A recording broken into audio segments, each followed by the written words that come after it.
Hello, this is Lady Boulay, and I hope you're having a beautiful day.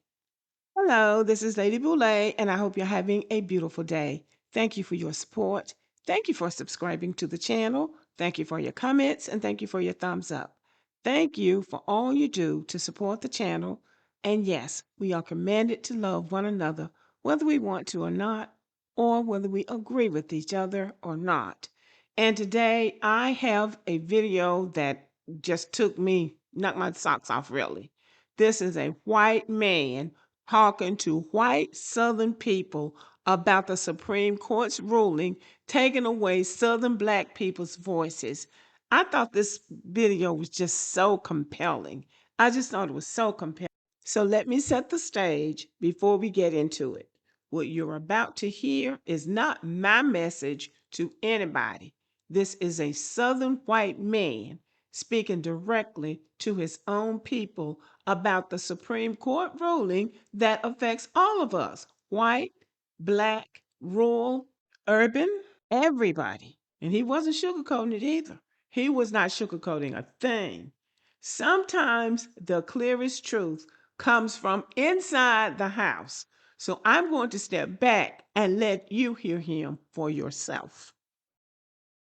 All the white Republicans in the South, especially the poor ones, that are celebrating these redistricting efforts that are completely eradicating congressional representation for 26 million black Americans who live in the South and who are proud to be a Republican and who are proud to support Donald Trump.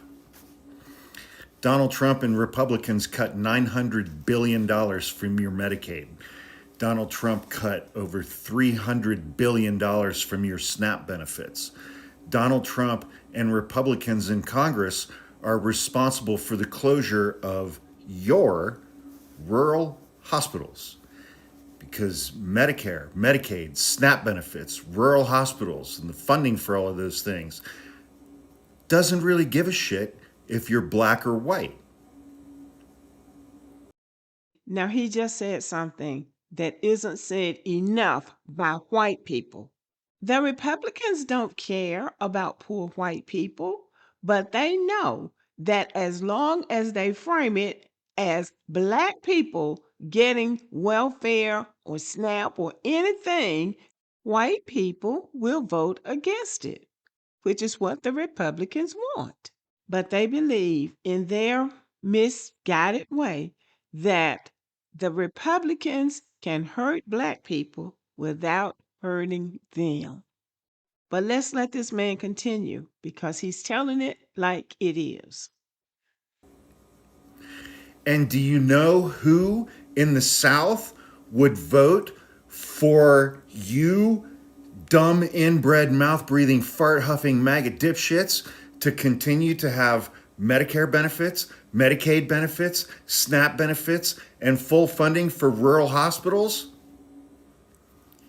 Your black neighbors who vote for Democrats. You racist motherfuckers, man. Now, y'all just keep in mind, I'm not the one doing this talking, but he is telling the truth. Southern black people vote for Democrats because Democrats do vote for the safety net. They may not vote for anything else that we want, but I personally was glad that my mama and daddy had Medicare and Medicaid, so they received good medical care in their hour of need, and they went into eternity with dignity because of the social safety net. Your black neighbors would vote for those benefits for you, you white, racist MAGA pieces of shit. And you are celebrating the fact that those 26 million black voters in the South will no longer have representation in the House of Representatives, so they will no longer be able to elect representative House members who would vote in favor of continuing all of those benefits for your fucking backwoods trailer park, incestuous, my family tree is a straight line, racist motherfuckers just so you could continue to be fucking racist. Beneath his anger, he is, telling some truth. I'm not going to say anything about all this other stuff he's saying, but what he's talking about, the black people would protect the white people even when the white people wouldn't protect the blacks. Black people want everybody to live a decent life, I think. That's how I feel. And I'm glad that my parents raised us for education and to work on a job where we have insurance. So I'm not, so me and my siblings and their children are not dependent on Medicaid.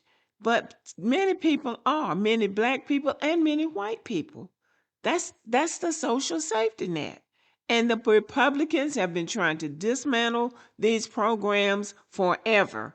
But at least they gave us a chance to start, thinking for ourselves and working harder and getting education and trying harder to be self sufficient so that when this day came, because this day was always coming, we at least most of us have created our own social safety nets. And for the ones who haven't, we're going to have to fight. There's always something that you can do. But anyway, I'm going to let him finish. And now all of those benefits that you got, including the IEPs that you had for your kids, and all of the before school programs, all of the after school programs, the free breakfast, the free lunch, because Donald Trump eradicated the Department of Education. You don't have any of those things anymore, and you just took away representation in the House of Representatives for 26 million black people in the South who would have voted for you to continue to have those benefits despite your racism. You people are idiots. Well, he said his piece, didn't he? Where is the lie? We need white people at this hour to speak up. I had said from the beginning, this is not black people's fight. We have gone as far as we can go with this. This is white people's fight. And some of them are fighting, and some of them are in it to win it. And we have to support them. And this is my way of supporting by listening to him and letting him have his piece and sharing what he has to say with my viewers and subscribers. And there are other white people who feel like him. And if you look on social media, white people are speaking out now more than they have ever spoken out before. And if they don't speak out now, I don't know where we're going to end up. But black people are going to be okay. We're going to be okay because we have always been okay. There used to be a saying in the South that slavery hurt white people more than it did black people. Slavery ended and we are thriving, and white people are stuck in a mentality that tells them that they are somehow supposed to be above us, and they're not. When they look around and see, they know that they're not. So, voting is one way that they try to put us in our place. But again, we are going to be okay. The question is, are they going to be okay? Okay, y'all, let me know what you think about the video and have a good evening.